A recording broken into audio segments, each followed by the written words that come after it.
Hello everyone, welcome back to नैंसरी classes and this is Nayanshree. आज के इस लेक्चर में मैं UP triple S C PET exam के लिए एंशिएंट हिस्ट्री में पोस्ट मौर्य पीरियड यानी कि मौर्योत्तर काल को यहाँ पर कवर कराने वाली हूँ। आप लोगों से मेरी एक छोटी सी रिक्वेस्ट होती है कि आप लोग पेन और कॉपी साथ में लेकर बैठा करिए ताकि जो भी यहाँ पर इंपॉर्टेंट पॉइंट्स आपको लगते हैं उनको आप नोट कर सकें एंड अपने एग्ज़ाम के पॉइंट ऑफ व्यू से अपने नोट्स खुद से बना सकें। आज इस लेक्चर में मैं पोस्ट मौर्य पीरियड को पढ़ाने वाली हूँ, लेकिन इस लेक्चर पर मूव करने से पहले एक छोटा सा डाउट जो मैक्सिमम स्टूडेंट्स का होता है कि मैम जो आप पढ़ा रहे हो क्या हमें उसके अलावा भी कुछ पढ़ना है। तो मेरा आंसर होगा जी हाँ, आपको सिर्फ और सिर्फ प्रैक्टिस करनी है। आपको कुछ नया नहीं पढ़ना है, आपको प्रैक्टिस करनी है। और इस प्रैक्टिस में जो भी नया पॉइंट्स आपको मिलता है, जो भी आपको नया कॉन्सेप्ट सीखने को मिलता है, इसको अपने नोट्स में इंक्लूड करना है। प्रैक्टिस करना बहुत ज़रूरी है। इसी प्रैक्टिस से आपका कॉन्फिडेंस बूस्टअप होगा। आपको पता चलेगा कि आप जो पढ़ रहे हैं वो सही डायरेक्शन में पढ़ भी रहे हैं या फिर नहीं पढ़ रहे हैं। इसके लिए प्रैक्टिस करेंगे तभी आपको पता चलेगा। इसके लिए मैंने आपको बताया था कि आप ये किरण इंस्टीट्यूट का ये जो सॉल्व पेपर है, इस सॉल्व पेपर को ले सकते हैं। सॉल्व पेपर का मतलब ये जो आपका प्रीवियस ईयर क्वेश्चंस हैं, प्रीवियस ईयर क्वेश्चंस पेपर जो आपके हैं वो आपको सॉल्व पेपर में ही मिलेंगे। ठीक है, तो इसमें आपको 8,500 से भी ज़्यादा जो क्वेश्चंस मिल रहे हैं किरण इंस्टीट्यूट की इस पुस्तक में, वो आपको हेल्प करेंगे पीईटी एग्ज़ाम में। सिर्फ और सिर्फ पीईटी एग्ज़ाम में ही नहीं, अदर कॉम्पिटिटिव एग्ज़ाम में भी आपको हेल्प करेंगे। आप सभी को पता है कि प्रीवियस ईयर क्वेश्चंस जो हैं आपके हर एक एग्ज़ाम के लिए इंपॉर्टेंट होते हैं। तो पीईटी एग्ज़ाम के अलावा आपको अदर कॉम्पिटिटिव एग्ज़ाम में हेल्प करेगा ये आपका सॉल्व पेपर। इसके बाद मैंने आपको बताया था कि आप इनका जो प्रैक्टिस वर्क बुक है, इस प्रैक्टिस वर्क बुक को ले सकते हैं। जैसा क्वेश्चन पेपर एग्जाम में आता है तो प्रैक्टिस वर्क बुक में ऐसा ही क्वेश्चन पेपर आपको मिलेगा, जो कि आपके 27 आपको इसमें मिलेंगे। इन 27 को आपको अच्छे से कर लेना है, पूरी ईमानदारी से बैठना है। आपको एकदम जैसे पेपर में बैठते हैं उसी तरीके से बैठना है घर पर, और आपको इसको करना है। ठीक है, आप अपने आप को बहुत अच्छे स्तर पर पाएंगे। एक बार आप करके देखिए, आपको भी अच्छा लगेगा। इसके बाद आप सामान्य अध्ययन के लिए इनका ये पुस्तक भी ले सकते हैं, जिसमें आपको एनसीईआरटी के सारे फैक्ट्स मिल जाएंगे, और ये मानचित्र की बुक भी ले सकते हैं। आइए हम मूव करते हैं मौर्योत्तर काल की तरफ, जिसमें हम पढ़ने वाले हैं जो मौर्य वंश के बाद की जो कहानी है उस सब को। कल मैंने मौर्य वंश आपको पढ़ाया हुआ था, तो मौर्य वंश में मैंने आपको बताया था कि मौर्य वंश का जो अंतिम शासक था वो कौन था।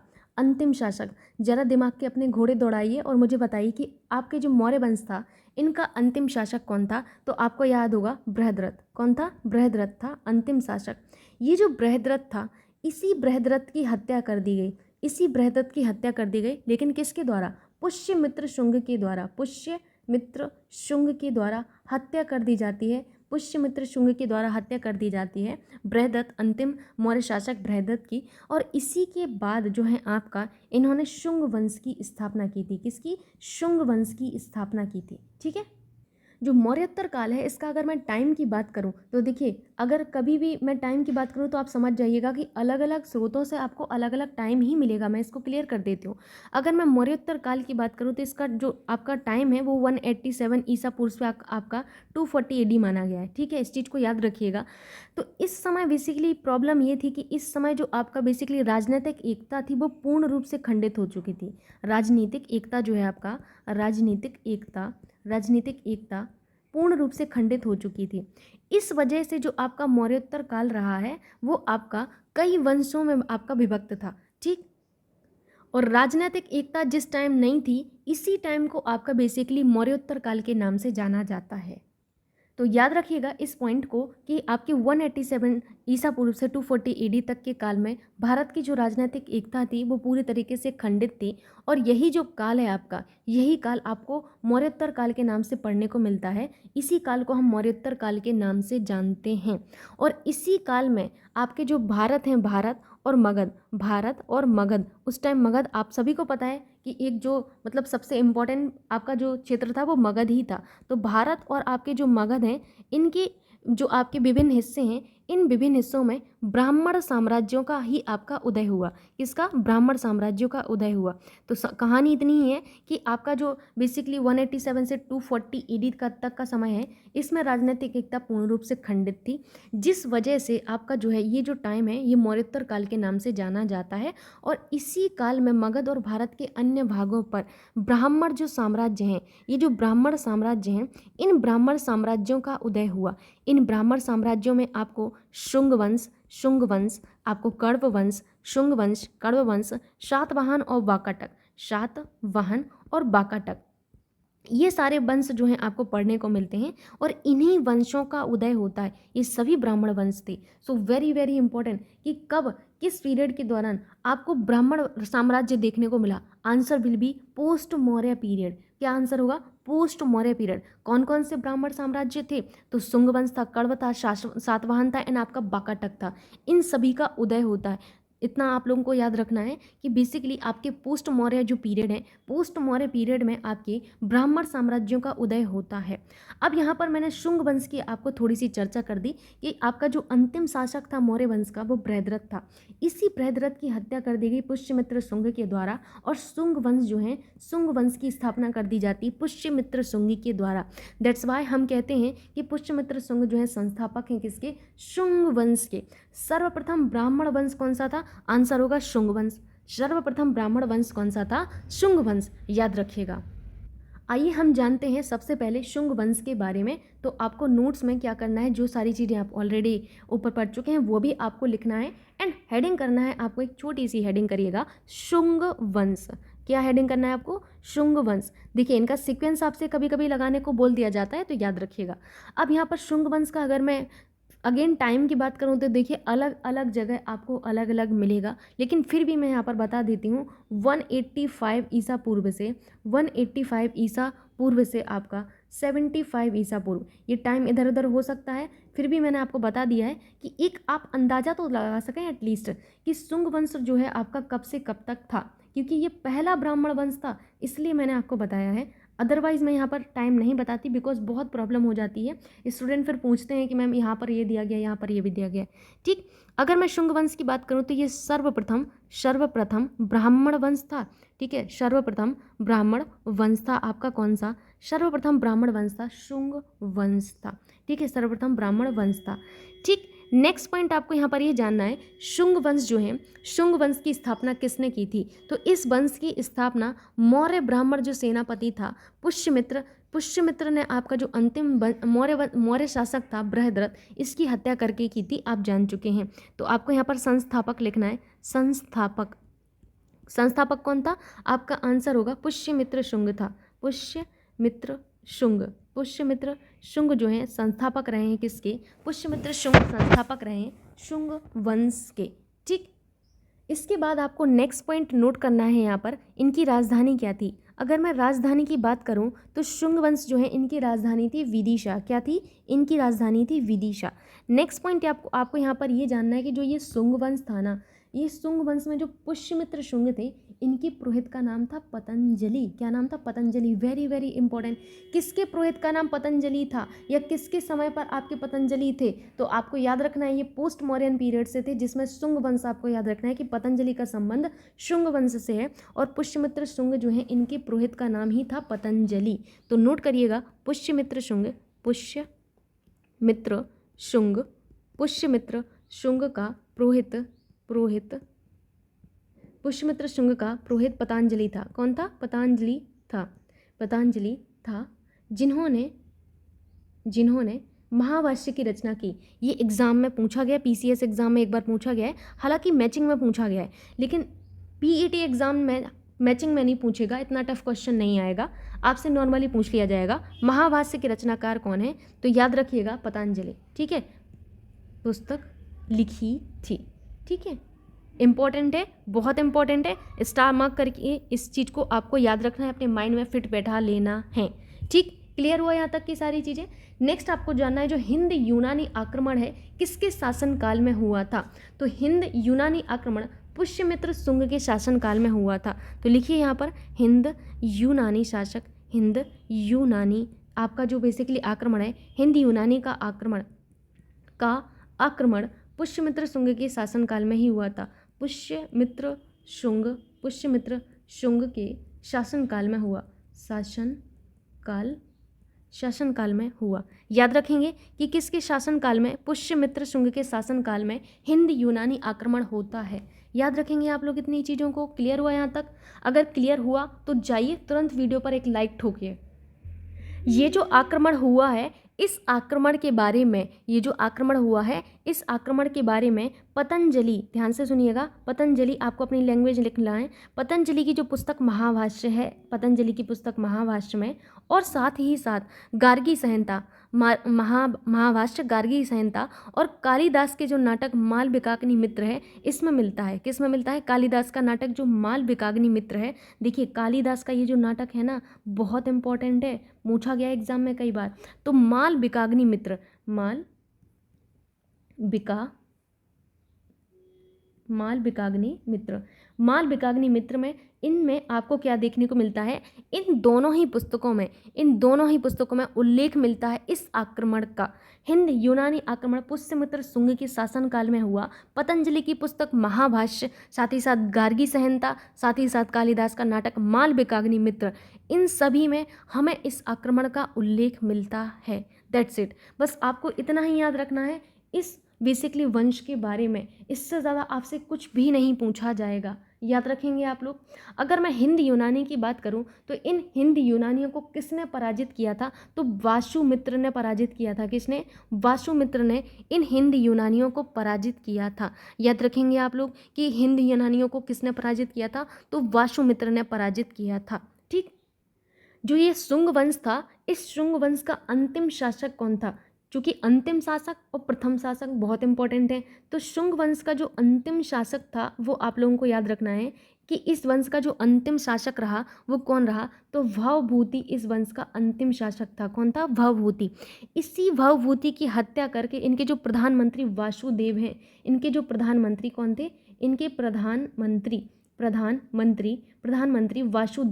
वासुदेव जो हैं, इनके प्रधानमंत्री वासुदेव ने आपके 75 ईसा पूर्व में, 75 ईस्वी में, जो आपका जो ईसा पूर्व है, इसमें आपके बेसिकली कण्व वंश, क्योंकि इसके बाद कण्व वंश आता है, तो कण्व वंश की जो है नींव रखी थी। देखिए हत्या करके अगला जो वंश है इसको बेसिकली बना दिया जाता है। तो इतना याद रखना है कि इस वंश का जो अंतिम शासक था वो भवभूति था, जो कि प्रधानमंत्री, जो आपके प्रधानमंत्री थे इनके वासुदेव, इनके द्वारा भवभूति की हत्या कर दी जाती है। और 75 ईसा पूर्व में आपके जो वासुदेव हैं इनके द्वारा एक नए वंश की नींव रखी जाती है, जो कि था कण्व वंश। याद रखेंगे आप लोग इस चीज़ को। मूव कर सकते हैं हम नेक्स्ट आपका जो वंश है उसकी तरफ, क्योंकि शुंग वंश के बारे में तो आपको इतना ही पढ़ना था। अब यहाँ पर मैं आपको बेसिकली कुछ क्वेश्चंस पूछने वाली हूँ, आपको मेरा आंसर करना है। चलिए आंसर करिए। हिंद यूनानी आपके जो आक्रमण है ये किसके टाइम पर हुआ? बताइए जल्दी से। हिंद यूनानी आक्रमण किसके टाइम पर हुआ? तो आपको यहाँ पर पता होना चाहिए कि अभी अभी जस्ट पढ़ के आए, 1 मिनट भी नहीं हुआ। हिंद यूनानी आक्रमण जो हुआ है ये पुष्यमित्र शुंग के शासनकाल में हुआ। किसके? पुष्यमित्र शुंग के। कौन था पुष्यमित्र शुंग? तो पुष्यमित्र शुंग जो है ये शुंग वंश का संस्थापक था। किस वंश का? शुंग वंश का संस्थापक था। बेटा पढ़ लो अभी, बेटा पढ़ लो, अभी टाइम है। बेटा पढ़ लोगे ना तो जीवन संवर जाएगा। टाइम वेस्ट करने से कुछ नहीं होगा, रील्स देखने से भी कुछ नहीं होगा, पढ़ने से बहुत कुछ हो सकता है, आपको भी पता है। तो पढ़ लो, अभी टाइम है, ठीक है। पुष्यमित्र शुंग जो है वो कौन थे? शुंग वंश के संस्थापक थे। कौन थे? शुंग वंश के संस्थापक थे। अभी लास्ट में मैं इतने क्वेश्चन दागने वाली हूँ, मुझे सभी का आंसर चाहिए, सभी का मुझे आंसर चाहिए। नेक्स्ट हम वंश पढ़ने वाले हैं कण्व वंश। सो हेडिंग करिए यहाँ पर कण्व वंश। देखिए कण्व वंश के बारे में कभी पूछा नहीं गया है एज सच, तो मैं कण्व वंश के बारे में इतनी चीज़ें नहीं बताऊंगी, बस इतना बताऊंगी कि संस्थापक कौन थे, एंड जो भी इंपॉर्टेंट होगा थोड़ा बहुत वो बता दूंगी।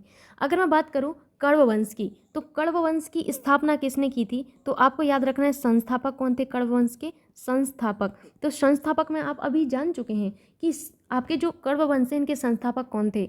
तो आपने देखा कि शुंग वंश के अंतिम शासक भवभूति की हत्या कर दी गई आपके प्रधानमंत्री वासुदेव के द्वारा, और इन्हीं ने नींव रखी थी आपके कण्व वंश की। तो आपको नोट कर लेना है वासुदेव। कौन थे? वासुदेव थे, ठीक है। वासुदेव के बाद जो आपके शासक हुए वो कौन कौन हुए? तो वासुदेव के बाद आपके शासक हुए थे भूमिमित्र। कौन हुए थे? भूमिमित्र थे। अब कितना ये भूमिमित्र थे हमें नहीं पता, आपको नहीं जानना है। भूमिमित्र के बाद आपका शासक कौन था? तो भूमिमित्र के बाद शासक था नारायण। कौन थे? नारायण, ठीक है। इसके बाद आपके शासक कौन थे? तो इसके बाद आपके शासक थे सुशर्मा। कौन थे? सुशर्मा। अब यही बस इंपॉर्टेंट है, ये जो सुशर्मा थे ना, यही इस वंश के अंतिम शासक थे। तो देखिए प्रथम और अंतिम इंपॉर्टेंट है, बाकी कुछ इंपॉर्टेंट नहीं है। अंतिम शासक कौन था? तो अंतिम शासक सुशर्मा ही था। कौन था? अंतिम शासक सुशर्मा ही था। इस सुशर्मा की जो है हत्या कर दी जाती है किसके द्वारा? ये जो सुशर्मा है इनकी हत्या कर दी जाती है बेसिकली आपके शिमुख के द्वारा। किसके द्वारा? शिमुक के द्वारा हत्या कर दी जाती है और शिमुक ने ही बेसिकली एक नए वंश की नींव रखी, वो था सातवाहन वंश। कहानी जरा देखिए, एक वंश के अंतिम शासक की हत्या कर दी गई, हत्या करने के बाद उस वंश को समाप्त कर दिया गया, दूसरा वंश शुरू कर दिया गया। वासुदेव ने हत्या कर दी थी किसकी? वासुदेव जो है आपके, इन्होंने हत्या कर दी थी शुंग वंश के अंतिम शासक भभूति की। इसके बाद जो आपके कण्व वंश हैं, इनकी नींव रखी। कण्व वंश के अंतिम शासक थे सुशर्मा। सुशर्मा की हत्या कर दी गई शिमुक के द्वारा और शिमुक ने एक नया वंश स्थापित किया जो कि था आपका सातवाहन वंश। अब हम पढ़ने वाले हैं इसी सातवाहन वंश के बारे में। आइए जानते हैं ज़रा सातवाहन वंश के बारे में। हेडिंग करिए मज़ेदार सी कॉपी में, सातवाहन वंश। कौन सी? सातवाहन वंश। अब किसी किसी की 7 बहनें हों अगर, कमेंट करके बताइएगा, क्योंकि आप तो बहुत लकी हैं इस दुनिया में जिनकी 7 बहनें हों। भाई इस दुनिया में जिनकी बहनें हैं ना, उनके पास सबसे बड़ा धन है, आपको भी पता है। राखी आ रही है, इस राखी पर आप अपनी बहन को क्या देने वाले हो? कमेंट करके ज़रूर से बताइएगा कि मैम अपनी बहन को मैं ये देने वाले हूँ। और मैं भी आपकी सिस्टर हूँ, मेरे लिए भी थोड़ा सा तो कुछ कर दीजिएगा। मुझे भी मतलब मौका दीजिए आप लोग, थोड़ा सा मुझे भी राखी बांधने का मौका दीजिए, मुझे भी गिफ्ट चाहिए आप लोगों से। ठीक, सो यहाँ पर हम बात करते हैं आपकी बेसिकली सातवाहन वंश के बारे में। अगर मैं सातवाहन वंश की बात करूँ तो मौर्योत्तर काल में सबसे लंबे वर्षों तक किसी ने अगर शासन किया है तो वो सातवाहन वंश था, इसीलिए सातवाहन वंश इंपॉर्टेंट बन जाता है। तो आपको पहला पॉइंट यही नोट करना है कि पोस्ट मौर्य पीरियड, यानी कि जो आपका मौर्योत्तर काल आप पढ़ रहे हैं, मौर्योत्तर काल, जो मौर्योत्तर काल है, मौर्योत्तर काल में सबसे लंबे वर्षों तक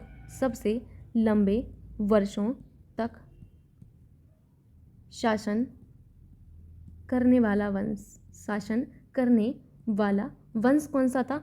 सबसे ज़्यादा शासन करने वाला जो वंश था वो सातवाहन वंश था। कौन था? सातवाहन वंश था। ये महाराष्ट्र का सर्वप्रथम ज्ञात वंश था। महाराष्ट्र का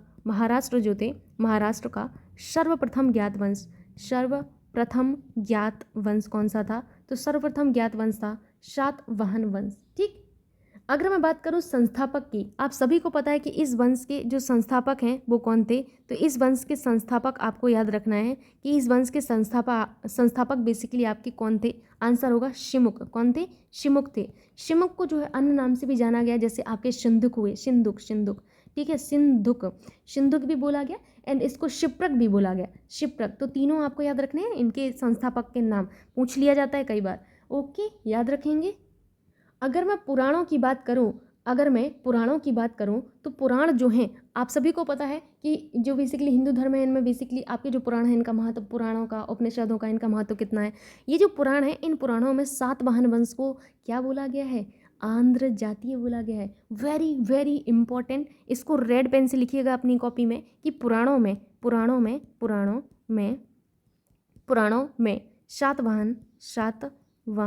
पुराणों में सातवाहन वंश को आंध्र जाति बोला गया। क्या? आंध्र जातीय कहा जाता है। क्या कहा जाता है? आंध्र जातीय कहा जाता है। इनका निवास स्थान कौन सा था? इनका निवास स्थान महाराष्ट्र में प्रतिष्ठान था। क्या था? महाराष्ट्र में प्रतिष्ठान था। ठीक, तो नोट कर लीजिए इसी में कि इनका निवास स्थान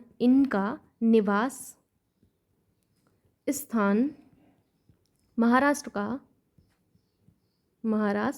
का कौन था? प्रतिष्ठान था। महाराष्ट्र का प्रतिष्ठान था। ठीक है, इतनी चीज़ें आप लोगों को क्लियर हुई। अगर कोई डाउट होता है तो डेफिनेटली कमेंट सेक्शन में पूछ लिया करिए। जो भी डाउट होते हैं मैं उनको देखती हूँ, थोड़ा लेट हो जाता है बट देखती हूँ और उनका रिप्लाई भी मैं करती हूँ, है ना। सो यहाँ पर हमने इतनी चीज़ें जानी, बट अभी हमें बहुत सारी चीज़ें पढ़ना है। जैसे मैंने शिमुक के बारे में आपको बताया है। अब जो ये शिमुक या सिंधुक या शिप्रक हैं, इनके बारे में एक और बात आपको याद रखनी है कि जैन परंपरा के अनुसार शिमुक ने बौद्ध एवं जैन दोनों ही आपके जो मंदिर हैं, दोनों ही धर्मों के मंदिरों का निर्माण करवाया था। तो इन शिमुक के बारे में याद रखना है कि इन्होंने जो मंदिरों का निर्माण करवाया, तो वो किस धर्म से संबंधित थे? ना केवल जैन धर्म से, बौद्ध और जैन दोनों। तो आपको यही नोट करना है, बौद्ध प्लस जैन दोनों ही धर्मों के मंदिरों का निर्माण करवाया जाता है इनके द्वारा। याद रखेंगे आप लोग, बहुत इंपॉर्टेंट है। अगर मैं बात करूं इनके मंदिरों की तो आप वो देख चुके हैं। सातकर्णी जो है इस वंश का प्रथम योग्य शासक था। गौतमी पुत्र जो सातकर्णी है इस वंश का एक सबसे इम्पोर्टेंट शासक था। इसके बारे में आपको अभी मैं पढ़ाने वाली हूँ, बट आपको अभी इतना ही याद रखना है कि जो बेसिकली आपका जो सातकर्णी था इस वंश का एक योग्य शासक था। इसने अपनी उपलब्धियों का जो ज्ञान है वो नायनिका की जो नाना घाट अभिलेख हैं इसमें बताया गया है। और इसने 2 अश्वमेध और एक आपका राजसूय यज्ञ किया था। ये एग्जाम में कई बार आपसे पूछा गया है। सातवाहन राजा जो थे हाल, ये भी एक आपका एक प्रसिद्ध कवि और विद्वानों का जो है आश्रयदाता था। इस चीज को भी आपको याद रखना है। आइए हम आगे पढ़ते हैं ये सारी चीजें। इतनी चीजें आप लोग नोट कर चुके। यहाँ पर मैंने आपको क्या बताया है, यहाँ पर मैंने संस्थापक बताया, लेकिन कभी भी वास्तविक अगर संस्थापक पूछ लिए जाएं, देखिए संस्थापक और वास्तविक संस्थापक में अंतर क्या है आपको पता है? अगर मैं वास्तविक संस्थापक पूछूं तो इसका मतलब क्या है और संस्थापक का मतलब क्या है, सोचकर बताइए ज़रा सा। मैं आपको बताती हूँ। जैसे यहाँ पर देखिए, हमारा घर है, हमारे घर में जो कर्ता धर्ता है वो हमारे पिताजी होते हैं। मैक्सिमम की मैं बात कर रही हूँ, यहाँ पर दिल पर मत लीजिएगा किसी बात को। मैक्सिमम फैमिली में कर्ता धर्ता हमारे फादर होते हैं, ऐसा कहा जाता है ना। लेकिन लेकिन लेकिन उस घर में जो आपका मैनेजमेंट है, उस घर का जो पूरा मैनेजमेंट है वो हमारी माँ करती हैं। कौन करती हैं? हमारी माँ करती हैं। लेकिन अगर मैं संस्थापक की बात करूँ ना तो संस्थापक में हमारे पिताजी का ही नाम आएगा, लेकिन वास्तविक संस्थापक हमारी माँ है। क्यों है? क्योंकि हमारी माँ ही सबसे बड़ा योगदान देती है हमारे इस घर को बनाने में। हमारे इस घर को बनाने में एक बड़ा योगदान किसका है? हमारे पिता से ज़्यादा हमारी माँ का होता है। लेकिन माँ का नाम क्या होता है? पीछे होता है।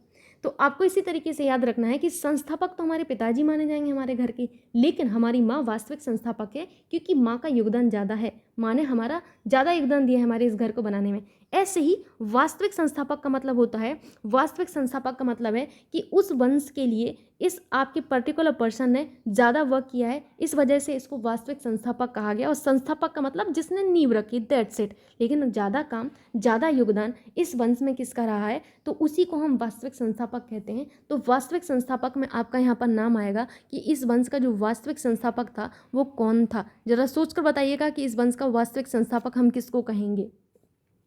तो शतकर्णी जो प्रथम था, कौन था? शतकर्णी प्रथम। शतकर्णी जो आपका प्रथम था, शतकर्णी प्रथम। शतकर्णी प्रथम को ही वास्तविक संस्थापक कहा गया है। इस चीज़ को याद रखिएगा। इनकी राजधानी प्रतिष्ठान या पैठन थी। प्रारंभिक राजधानी इनकी क्या थी? अमरवती थी। इस चीज़ को भी याद रखना है, ठीक। आइए हम नोट करते हैं ये जो आपने सारी चीज़ें पढ़ ली उन सभी चीज़ों को। उससे पहले कि आपके माइंड से ब्लास्ट होने की आवाज़ आए, मुझे आप लोगों को नोट करना है सातकर्णी जो है आपका, सातकर्णी। सातकर्णी इस वंश का प्रथम योग्य शासक था। प्रथम योग्य शासक था, योग्य शासक था, ठीक है, प्रथम योग्य शासक था। इसकी उपलब्धियों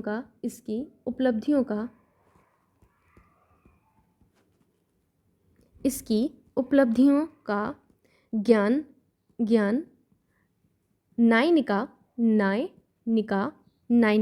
या नागनिका, इसको नायनिका कहें या नागनिका, दोनों ही नाम आपको मिल जाएंगे। नायनिका या नागनिका के नाना घाट अभिलेख में होता है। नाना घाट अभिलेख में अभिलेख से होता है, ठीक है, इस अभिलेख से होता है। उसने 2 अश्वमेध, उसने नोट करिएगा, उसने किसने बात की जा रही है? सातकर्णी की। उसने 2 अश्वमेध, ये एग्जाम में कई बार पूछा गया है, इसको तो रेड पेन से हाईलाइट करके लिखिएगा। इसने 2 अश्वमेध व एक राजसूय यज्ञ किया, ठीक है, व एक राजसूय यज्ञ किया, ठीक। अब यहाँ पर आपको इसको रेड पेन से हाईलाइट करके लिखना है अच्छे से, ठीक है। अब आपको यहाँ पर सबसे पहले जानना है किसके बारे में? गौतमी पुत्र सातकर्णी। तो हेडिंग करिए, एक सब हेडिंग इसी वंश में, गौतमी पुत्र सातकर्णी। आप लोगों को याद रखना है इन सभी के बारे में कि गौतमीपुत्र सातकर्णी जो है किस वंश से थे, तो गौतमीपुत्र सातकर्णी सातवाहन वंश से थे। अगर मैं गौतमीपुत्र सातकर्णी की बात करूं तो पहला आपको ये याद रखना है कि इन्होंने कौन कौन सी उपाधि धारण करके रखी थी। तो उपाधियों में लिखिएगा कि गौतमीपुत्र सातकर्णी ने जो उपाधि धारण कर रखी थी वो एका ब्राह्मण की और कुछ कौन सी, एका ब्राह्मण या फिर अद्वितीय ब्राह्मण, एका ब्राह्मण या फिर अद्वितीय ब्राह्मण, अद्वितीय ब्राह्मण की इन्होंने उपाधि धारण करके रखी हुई थी। ये जो है सातवाहन का एक महानतम शासक था। तो लिखिएगा सातवाहन वंश का महानतम शासक था। कभी भी पूछा जाए कि सातवाहन वंश का महानतम शासक कौन था, answer will be Gautamiputra Satakarni. याद रखेंगे। जानकारी हमें कहाँ से मिलती है, तो इनकी जो गौतमीपुत्र सातकर्णी की जानकारी इनकी माता के वलश्री के जो नासिक अभिलेख हैं, नासिक अभिलेख से हमें इनकी जानकारी मिलती है। इसके बाद आपके गौतमीपुत्र सातकर्णी के बाद आपको जानना है किसके बारे में, गौतमीपुत्र सातकर्णी के बाद आपको जानना है वशिष्ठिपुत्र पुलुमावी। किसके बारे में, वशिष्ठिपुत्र पुलुमावी। तो आपको नोट करना है गौतमीपुत्र सातकर्णी के बाद कि सातवाहन में अंतिम आपको जो इसके बाद गौतमीपुत्र सातकर्णी के बाद जो आपको शासक पढ़ना है वो है आपके वशिष्ठि, क्रम याद रखिएगा, वशिष्ठिपुत्र पुलुमावी, ठीक है, पुलुमावी याद रखिएगा, वशिष्ठिपुत्र पुलुमावी। इनके नाम थोड़े से डिफरेंट है, बट आप याद करना चाहें तो कोई भी ऐसी शक्ति नहीं है जो आपको याद ना करवा पाए, आप बिल्कुल याद कर सकते हैं। आंध्र प्रदेश पर विजय के कारण उसे प्रथम आंध्र सम्राट भी कहा जाता है। किसे, पुलुमावी को। तो यही नोट कर लेना है आपको यहाँ पर, आंध्र प्रदेश पर विजय, आंध्र प्रदेश पर विजय के कारण इसे प्रथम आंध्र सम्राट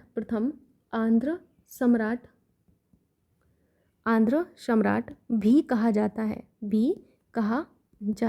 है, ठीक है।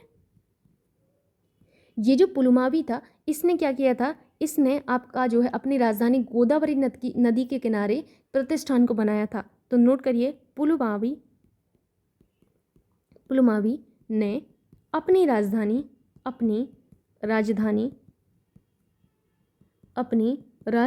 गोदावरी नदी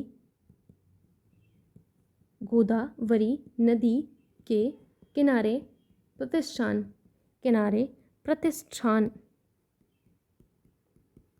को बनाया। तो किसने अपनी राजधानी प्रतिष्ठान को बनाया, आंसर है आपका वशिष्ठिपुत्र पुलुमावी। याद रखेंगे, वशिष्ठिपुत्र पुलुमावी ने क्या किया था, अपनी राजधानी गोदावरी नदी के किनारे प्रतिष्ठान को बनाया था। याद रखेंगे आप लोग, बहुत इंपॉर्टेंट है ये जो पुलुमावी है ये आपका जो शक शासक रुद्रदामन था इससे पराजित हुआ, ठीक है। लेकिन इसने क्या किया, रुद्रदामन की पुत्री से विवाह कर अपनी स्थिति मजबूत की और कन्हरी अभिलेख में इसका वर्णन मिलता है। तो आपको यही नोट कर लेना है कि पुलुमावी में ने क्या किया था, इसने बेसिकली आपका जो आपका शक शासक है, पुलुमावी ने शक शासक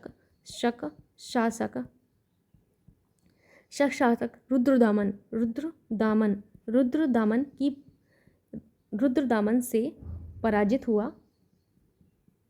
ये बढ़िया तरीका है, पहले पराजित हुआ उसके बाद इसी की पुत्री से शादी कर ली, अपनी स्थिति मजबूत कर ली, है ना। तो आप लोग भी ऐसा कर सकते हैं, पराजित हुआ लेकिन उसने इसकी पुत्री से किसकी, रुद्रदामन की पुत्री से विवाह कर अपनी स्थिति मजबूत की।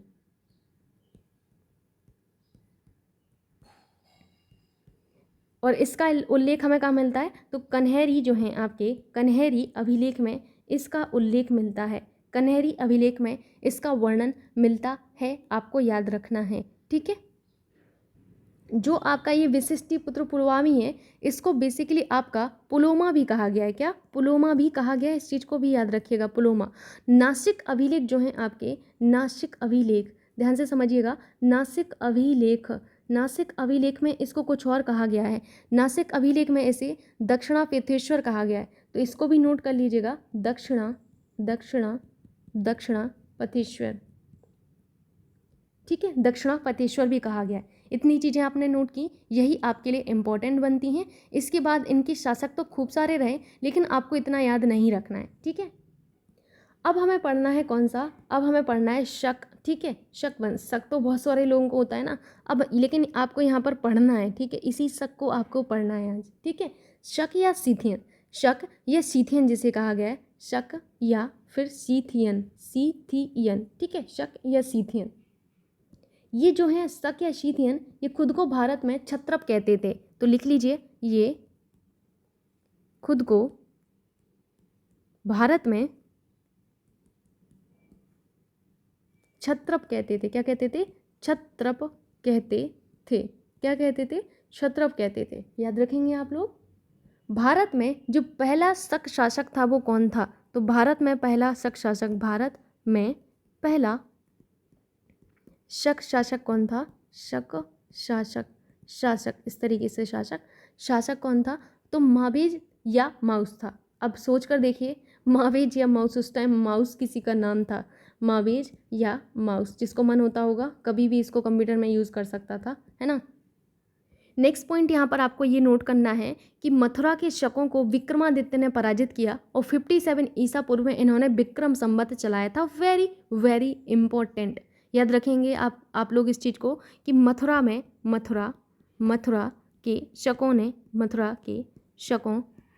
मथुरा के शकों को किसने? विक्रमादित्य ने पराजित किया। विक्रमादित्य ने पराजित करके 57, कब? 57 ईसा पूर्व में विक्रम संवत आपका जो है यहाँ पर शुरू किया था, विक्रम संवत चलाया था, विक्रम संवत चलाया। वेरी वेरी इंपॉर्टेंट, पूछा जाता है कई बार कि विक्रम संवत कब से आपका जो है चलाया गया, तो ये 57 ईसा पूर्व से चलाया गया। किसके द्वारा? विक्रमादित्य के द्वारा चलाया जाता है। Very very important. सो यहाँ तक चीज़ें क्लियर हुई, शुंग वंश तक। अब हमें नेक्स्ट पढ़ना है किसके बारे में? कुषाण वंश के बारे में। किसके बारे में? कुषाण वंश। तो नोट करिए, कुषाण वंश। कुषाण वंश के बारे में आपको अच्छे से पढ़ना है, एग्जाम में इनके बारे में पूछा जाता है। कुषाण वंश कहें या फिर इनको कोईशुंग वंश, कोईशुंग भी कहा गया है, तो आप इस चीज़ को भी याद रखिएगा। इनको जो है कुषाण, कोईशुंग या काईशुंग भी बोला गया है। इस चीज़ को नोट करिएगा आप लोग, इंपॉर्टेंट है कि कुषाण को काईशुंग या कोईशुंग भी बोला गया है। अगर मैं बात करूँ संस्थापक की, तो संस्थापक में आपको यहाँ पर नोट करना है कि कुषाण वंश के जो संस्थापक थे वो कौन थे। तो कुषाण वंश का जो संस्थापक माना जाता है वो किसको माना जाता है? बेसिकली इनके संस्थापक कुजुल कड़फिसस को माना जाता है। किसको? कुजुल कड़फिसस को। कुजुल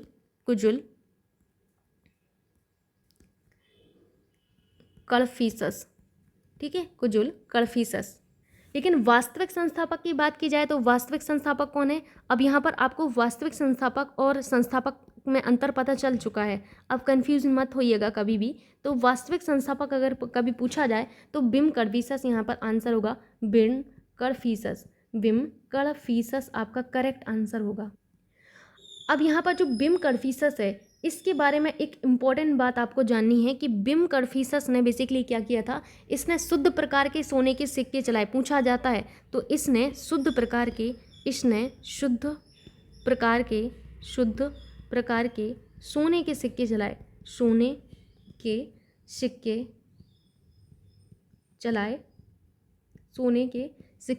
चलाए, ठीक है। इसके सिक्कों पर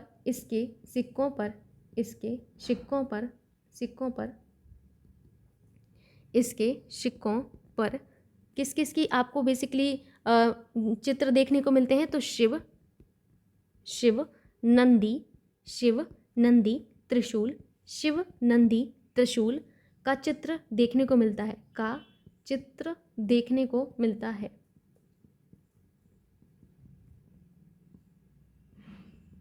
ठीक है। अतः ये जो है किस धर्म का उपासक आपको समझ में आ रहा है? अतः यह शैव धर्म का उपासक था। कौन? बिम कड़फिसस शैव धर्म का उपासक था। याद रखेंगे आप लोग इस चीज को, इसको ब्रैकेट में लिखिएगा।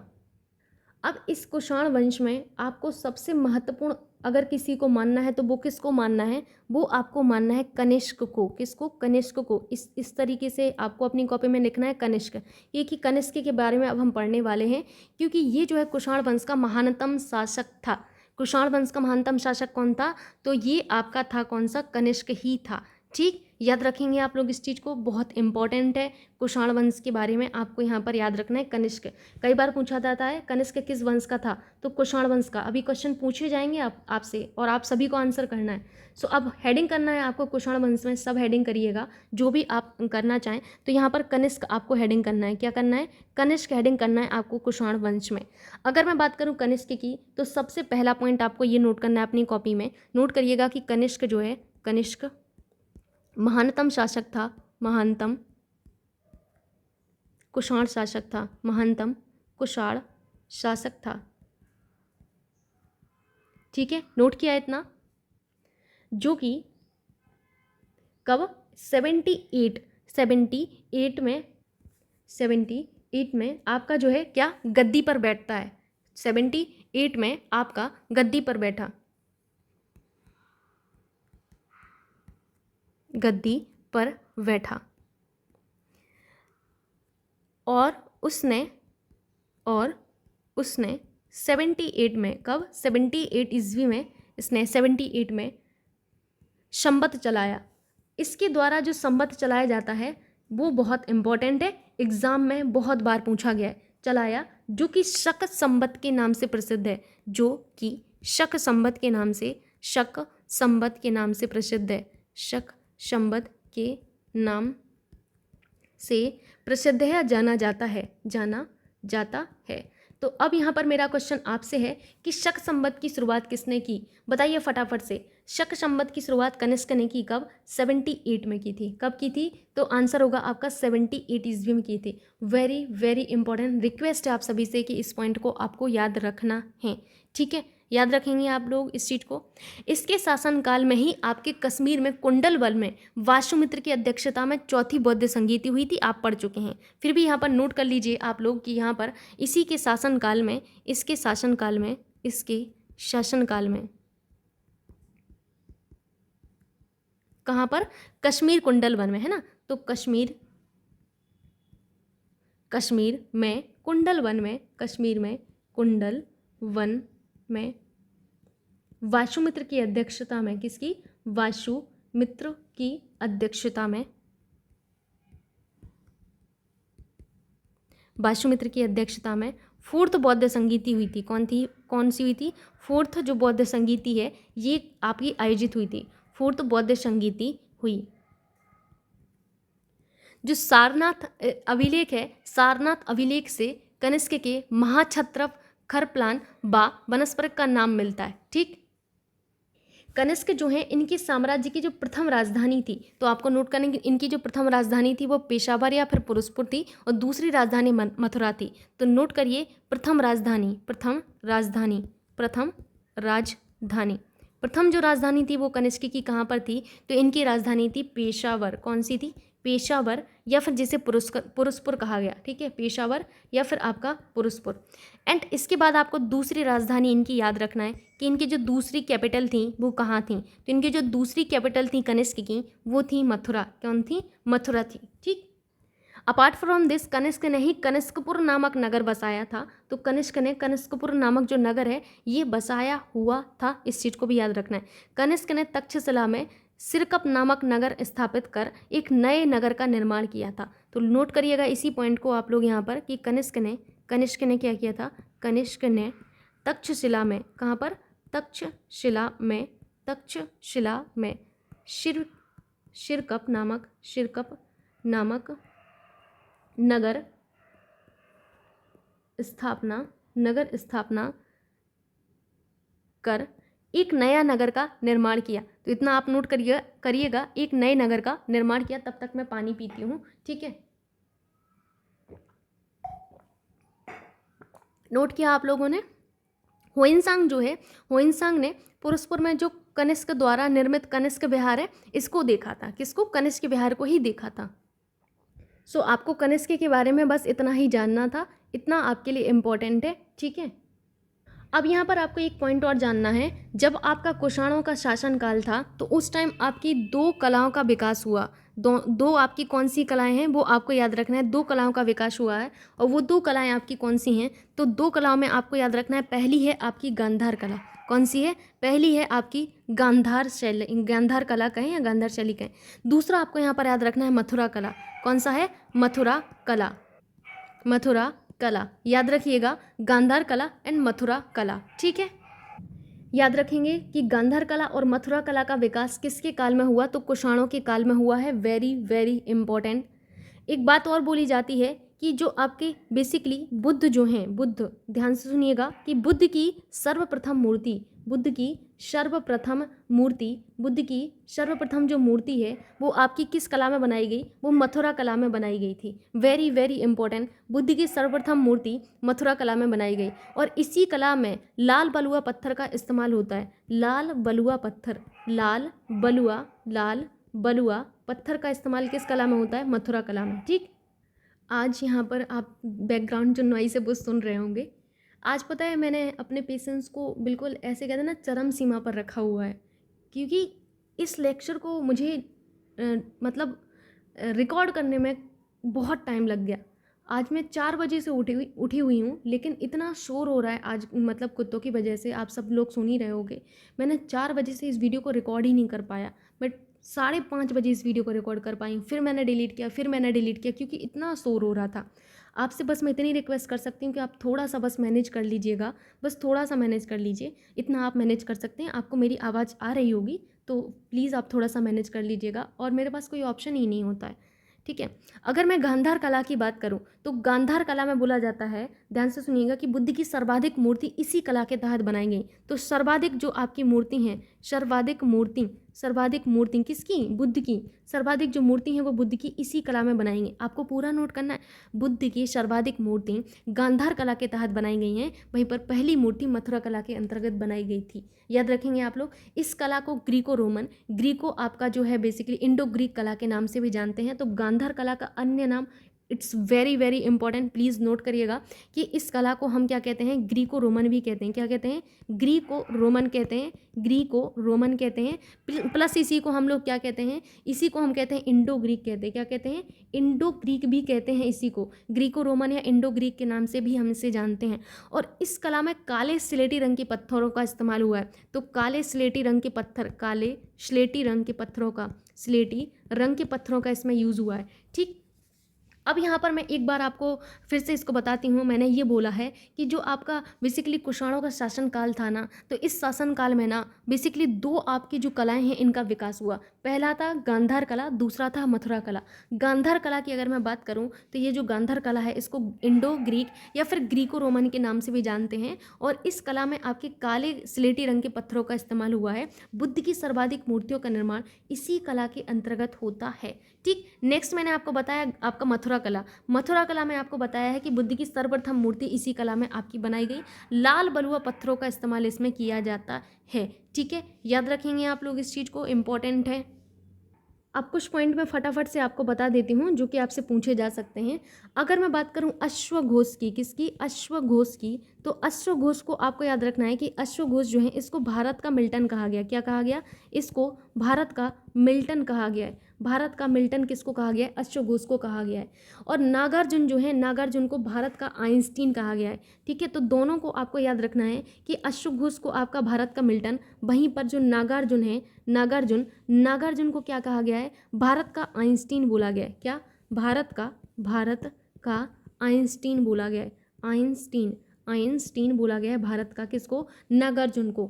शक संवत और विक्रम संवत मैं ऑलरेडी बता चुकी हूँ, लेकिन शक संवत जो आपका है, शक संवत आपका है, और जो विक्रम संवत है, शक संवत एंड विक्रम संवत में अंतर कितने वर्षों का है? कई बार एग्जाम में पूछा गया है। तो शक संवत और आपके जो विक्रम संवत हैं, इसमें जो अंतर होता है वो आपको याद रखना है कि इसमें जो अंतर है वो आपका 135 ईयर्स का होता है। कितने का? 135 ईयर्स का होता है। 135 वर्षों का अंतराल होता है इसमें। है। याद रखेंगे आप लोग इस चीज़ को। सर्वाधिक शुद्ध प्रकार के सोने के सिक्के किसने चलाए? तुरंत मुझे आंसर चाहिए इस बात का। सर्वाधिक शुद्ध प्रकार के सोने के सिक्के कुषाण वंश ने चलाए थे। किसने? कुषाण वंश ने चलाए थे, कुषाण वंशों ने चलाए थे। ठीक है। सर्वप्रथम सिक्कों पर बुद्ध के अंकन की जो शुरुआत है वो कुषाण काल में हुई थी। तो सर्वप्रथम जो बुद्ध हैं, बुद्ध के चित्र के अंकन एग्जाम में, पीसीएस एग्जाम में पूछा गया है। ये ध्यान से सुनिए, जो जो पॉइंट्स बताए जा रहे हैं, मुझे नहीं पता आपको इनकी वैल्यू है कि नहीं, पर मेरी अंतरात्मा ना कभी गवाही नहीं देती कि मैं ऐसे छोड़ के चली जाऊँ। कभी मेरी अंतरात्मा ने नहीं बोला होगा कि तुम 2 शब्द बता रही तो 1 बताओ। नहीं, मुझे ऐसा लगता है अगर मैं 2 बता रही हूँ तो मुझे 4 यहाँ पर फैक्ट बताने चाहिए। भला मेरी वीडियो पर रिस्पॉन्स कम आए, 100 लोग देखें, 200 लोग देखें, कोई बात नहीं। 100 लोग 200 लोग पढ़ रहे हैं ना, बहुत है। ठीक है, मुझे कुछ नहीं मिल रहा, कोई बात नहीं, कोई बात नहीं, सुकून मिल रहा है ना, बहुत है मेरे लिए। तो बुद्ध के जो चित्र हैं, बुद्ध के चित्र के अंकन की शुरुआत इसी कुषाण काल में होती है, इसी कुषाण काल में हुई थी। याद रखिएगा इस चीज़ को, बहुत इंपॉर्टेंट है एग्जाम के पर्सपेक्टिव से। अब यहाँ पर मेरे आपसे क्वेश्चन हैं, यहाँ पर मैं क्वेश्चन दागती हूँ और मुझे आंसर चाहिए आप लोगों के तुरंत के तुरंत।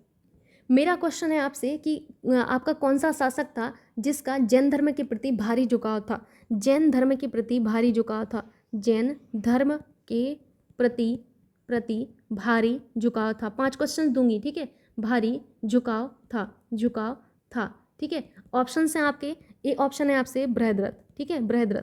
देखिए आप सबके बारे में पढ़ चुके हैं, अब तो टेंशन नहीं लेने का, ठीक है। बी दशरथ एंड सी यहाँ पर आपको होविस्क के बारे में आपको नहीं बताया, मैं जानती हूँ। डी है आपका खारवेल, डी है आपके खारवेल, ठीक है।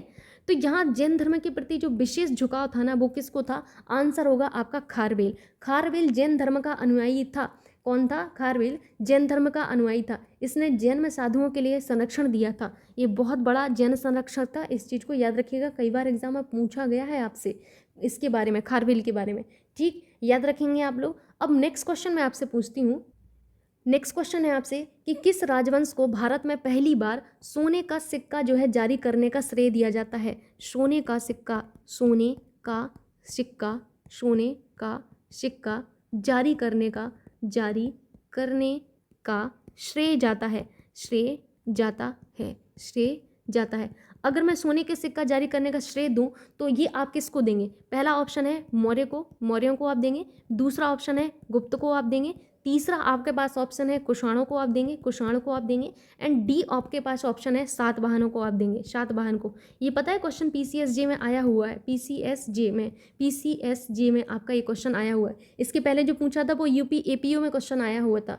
याद रखिएगा कि हम जो राजवंश को श्रेय देंगे जिसने सोने का सिक्का चलाया, आंसर होगा कुषाणों को देंगे। पढ़ा चुकी हूँ आपको, अब आपको कन्फ्यूजन नहीं होना चाहिए यहाँ पर कि कौन था क्या नहीं था।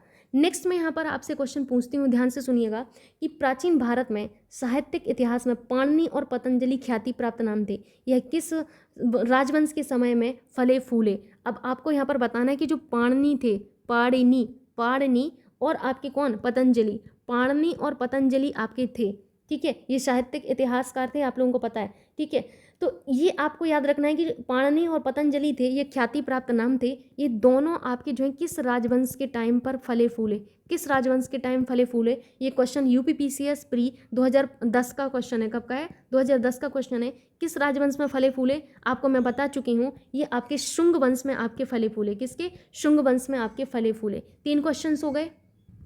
नेक्स्ट क्वेश्चन मेरा यहाँ पर आपसे है, जो कि आपसे यूपीआरओ एआरओ आपके जो प्री एग्जाम है 2016 का, इसमें पूछा गया है सातवाहन राजा ने स्वयं एका ब्राह्मण की उपाधि धारण कर रखी थी। यानी कि किस आपके जो है आपके शासक ने, किस सातवाहन राजा ने, मैं क्वेश्चन पूरा ही लिख देती हूँ ताकि कन्फ्यूजन ही क्रिएट ना हो। किस सातवाहन राजा ने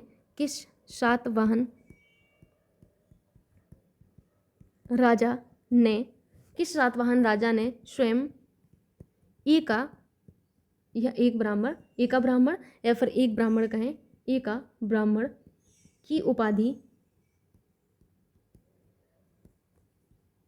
धारण की थी, ऑप्शन ए है आपका यज्ञश्री सातकर्णी,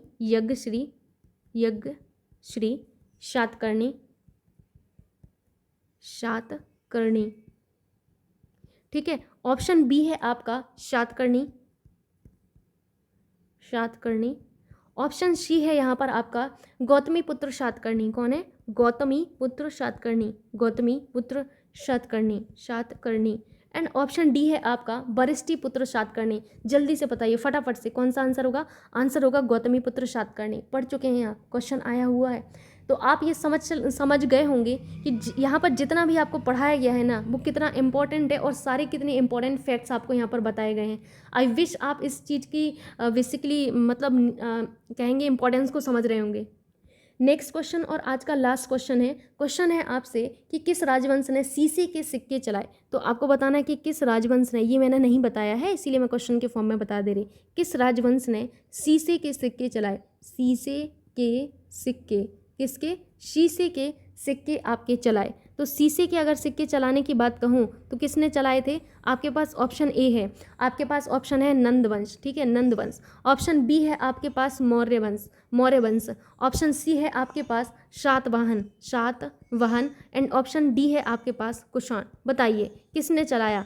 तो याद रखिएगा कि जो शीशे के सिक्के चलाने का श्रेय जाता है वो आपका सातवाहनों को जाता है। किसको? सातवाहनों को जाता है शीशे के सिक्के चलाने का श्रेय। यूपी आपका जो पीसीएस है, यूपी पीसीएस प्री हिस्ट्री 2005, 2003, उसके बाद ये क्वेश्चन यूपी एपीओ 2011 में पूछा गया है। तो देखिए क्वेश्चन कितनी बार रिपीट होते हैं, मैं बस इतना ही बताना चाह रही थी, आगे आप समझदार कर सकते हैं। अब हम मूव करते हैं आज के जो महत्वपूर्ण पॉइंट्स इस स्लाइड में आपको दिख रहे होंगे इनकी तरफ। सबसे पहला आप देखिए स्लाइड को, आप ज़रा देखिए कि इस स्लाइड को बनाने में मुझे कितनी मेहनत लगी होगी। प्लीज़ आप लोग एक लाइक कर दिया करें। इस स्लाइड को भी मैंने ही बनाया है, इस स्लाइड को भी मैंने ही बनाया है, वीडियो भी मैं ही बना रही हूँ, आपको आवाज़ मेरी आ रही होगी, एंड इस वीडियो को एडिटिंग भी मैं ही करती हूँ, एंड इस वीडियो को आप तक पहुँचाने का काम भी मेरा है। यानी कि यहाँ पर आप समझ रहे होंगे ना, राजा भी मैं हूँ और प्रजा भी मैं हूँ। तो आप इतनी मेहनत को देखते हुए ना प्लीज़ एक वीडियो के लिए लाइक कर दिया करें। एक छोटा सा लाइक आपसे मांगा जाता है प्लीज़। देखिए यहाँ पर तक्षशिला जो विश्वविद्यालय है किन दो नदियों के बीच स्थित है? Very very important. तक्षशिला विश्वविद्यालय किन दो नदियों के बीच में स्थित है? तो सिंधु और झेलम नदियों के बीच स्थित है आपका जो तक्षशिला विश्वविद्यालय है, ये याद रखेंगे आप लोग। नेक्स्ट देखिए, जूनागढ़ शिलालेख किस भाषा का पहला शिलालेख माना जाता है? स्टार मार्क करिएगा। जूनागढ़ जो शिलालेख है ना, ये संस्कृत भाषा का पहला शिलालेख माना जाता है। अष्टाध्यायी किसकी रचना है? पाणिनि की रचना है। किसके शासनकाल में फले फूले? आप लोगों को अभी जस्ट 1 मिनट पहले बताया है कि पाणिनि और पतंजलि किसके शासनकाल में फले फूले। तो ये आपका आंसर था, शुंग वंश में फले फूले थे। किसमें? शुंग वंश में।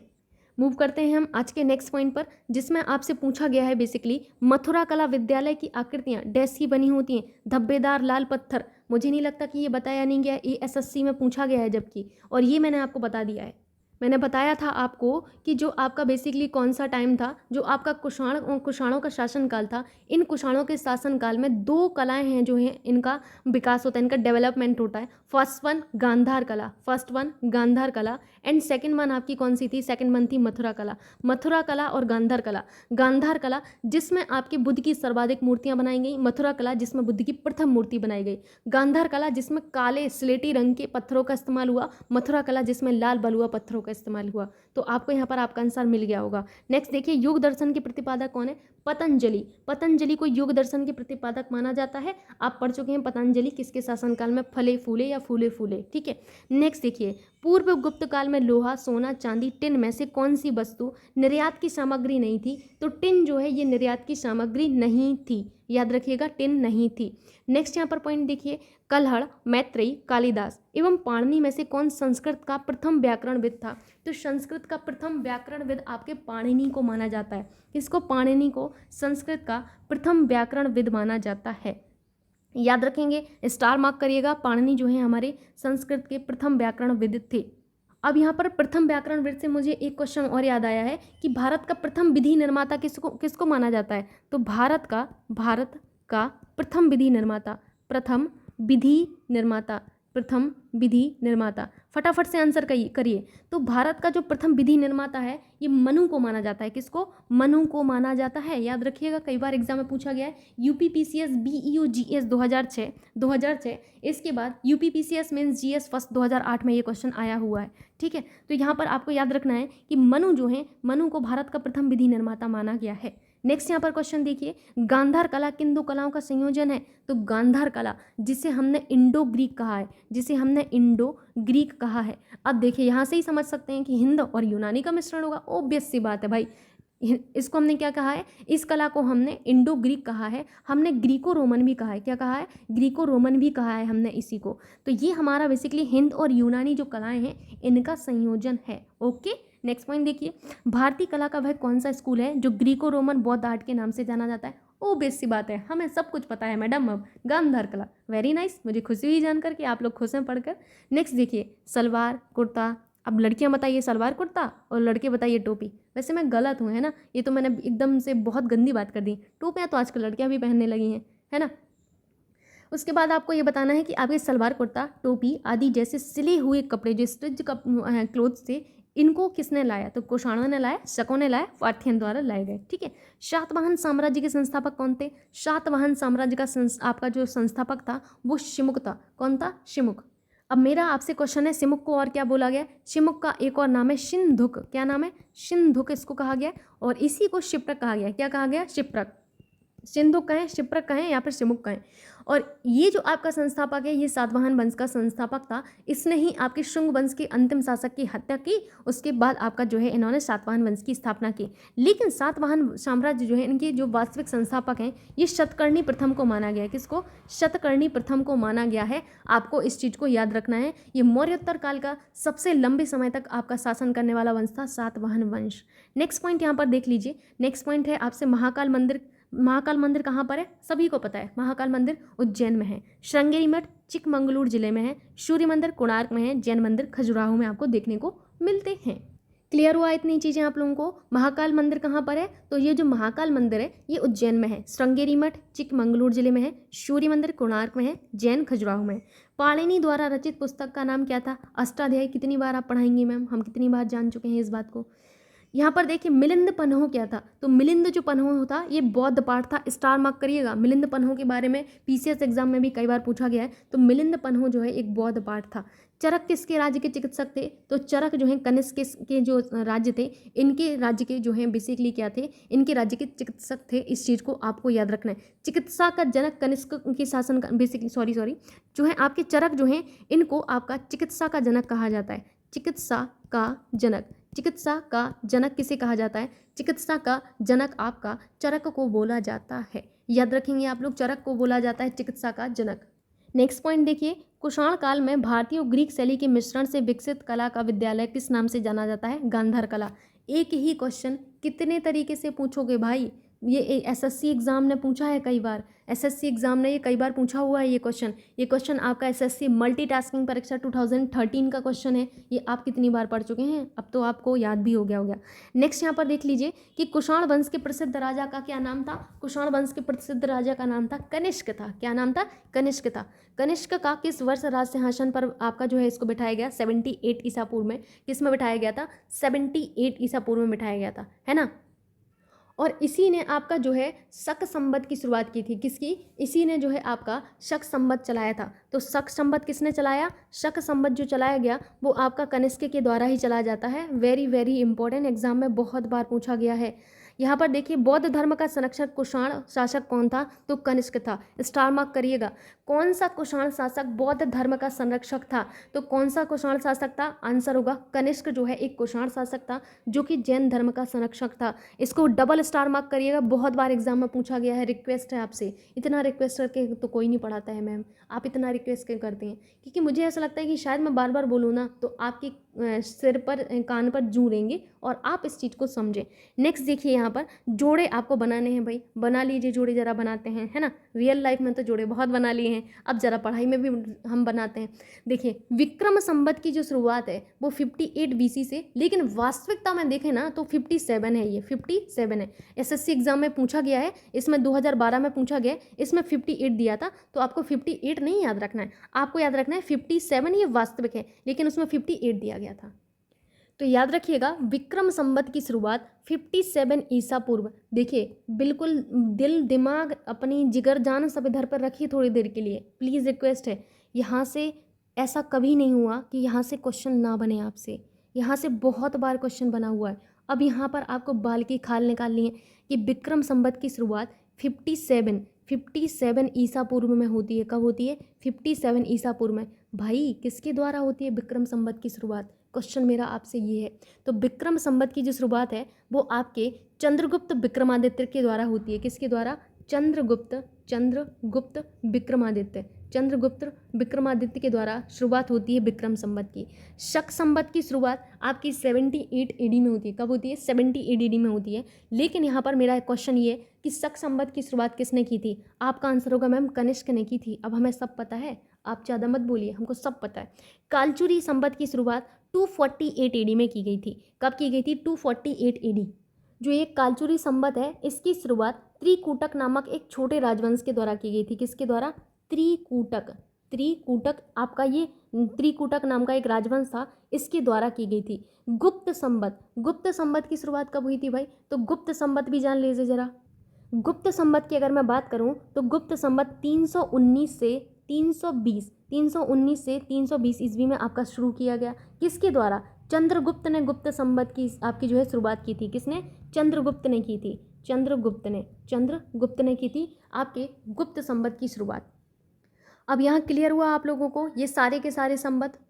आपने देखा विक्रम जो संवत है, विक्रम संवत की शुरुआत 57 ईसा पूर्व में होती है चंद्रगुप्त विक्रमादित्य के द्वारा। शक संवत 78 एडी कनिष्क ने, कालचुरी संवत 248 एडी त्रिकूटक ने, एंड गुप्त संवत आपका 320 एडी आपके चंद्रगुप्त के द्वारा इसकी शुरुआत की जाती है। सो ये चारों संवत आपको याद होना चाहिए और कमेंट सेक्शन में छपे होने चाहिए रेड हार्ट के साथ। यहाँ पर आपको रेड हार्ट के साथ इन सभी को छाप देना है, मुझे भी तो पता चले कि हाँ आप लोग पढ़ रहे हैं एंड लाइक भी कर रहे हैं वीडियो को। आइए देखते हैं आगे। नेक्स्ट पॉइंट आपको यहाँ पर दिख रहा होगा। नेक्स्ट पॉइंट है कि कला की गांधार शैली किसके शासनकाल में पनपी? ओबियस सी बात है, आपने कला की गांधार शैली देखी कनिष्क के शासनकाल या कुषाणों के शासनकाल में आपकी फली फूली।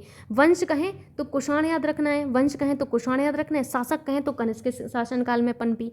ठीक है।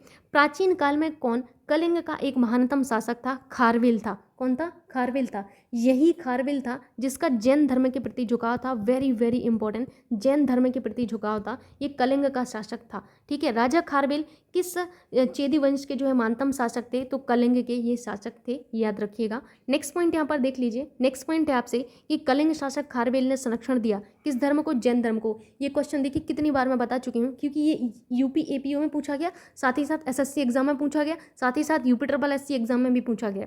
सातवाहन का सबसे बड़ा शासक कौन था? गौतमीपुत्र सातकर्णी था। कौन था? गौतमीपुत्र सातकर्णी था। सातकर्णी को इधर पे इस तरीके से लिखा जाता है, सातकर्णी था, इस चीज को याद रखिएगा। गौतमीपुत्र सातकर्णी था। विद्या की सबसे पुरानी पीठ कौन सी है? तक्षशिला विद्या की सबसे पुरानी पीठ है। नेक्स्ट यहाँ पर पॉइंट देख लीजिए। अमरावती कला विद्यालय किस क्षेत्र में सातवाहनों के संरक्षण में विकसित हुई? तो आंध्र आपकी जो विद्यालय है ये आपकी विकसित हुई थी। गांधार कला शैली के अंतर्गत किसकी मूर्तियां बनाई जाती हैं? बुद्ध की मूर्तियां बनाई जाती हैं गांधार कला शैली के अंतर्गत, याद रखिएगा। तो ये हमारा आज का लास्ट पॉइंट था। आई विश यहाँ तक का सारा लेक्चर आपको समझ में आया होगा। यदि कोई डाउट होता है देन डेफिनेटली आप कमेंट सेक्शन में पूछेंगे एंड अपनी मैम के लिए एक रेड हार्ट तो कमेंट कर ही सकते हैं, साथ ही साथ एक अच्छा सा कमेंट कर दीजिएगा, लाइक कर दीजिएगा। मिलते हैं, जय हिंद।